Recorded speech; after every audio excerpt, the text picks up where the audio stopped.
Hello friends, welcome to another reel by Hindustan Socialists. Today we look at history of Iran. Iran is in the geopolitical conflict, but let's look at its history to get a holistic view.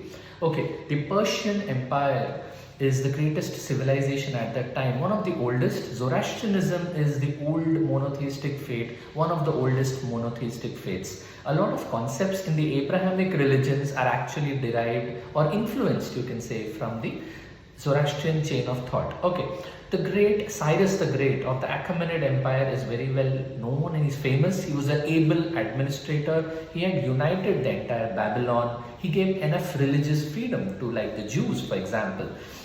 Later kings like Darius, of course, as shown in the famous 300 movie, they are in constant war with the Greek kingdoms.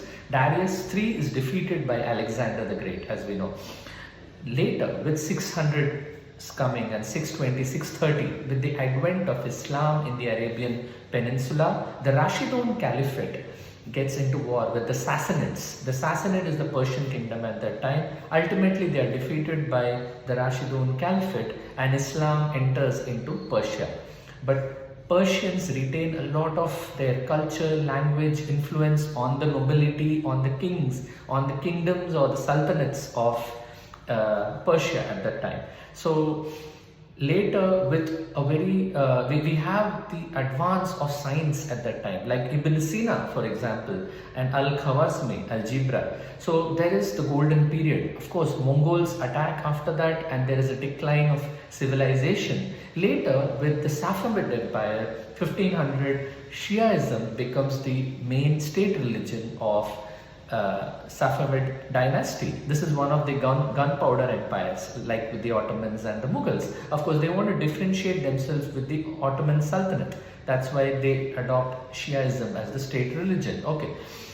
Later, with the World War and the decline of all these civilizations, and after the British leave, and then comes the Pahlavi dynasty, which is Reza Pahlavi, Shah Reza Pahlavi. He brings in modernization and secularization, but definitely there's a lot of repression and economic disparity, because of which the secularists, the communists, the Islamists come together and there is a revolution. 1979, there is a revolution of Iran. Of course, later the Islamists take power and Ayatollah Khamenei, as we know, he's the religious leader, the supreme leader, becomes the head. Since then, Iran has been in conflict with the West and as well as Israel and many times with the other Gulf states.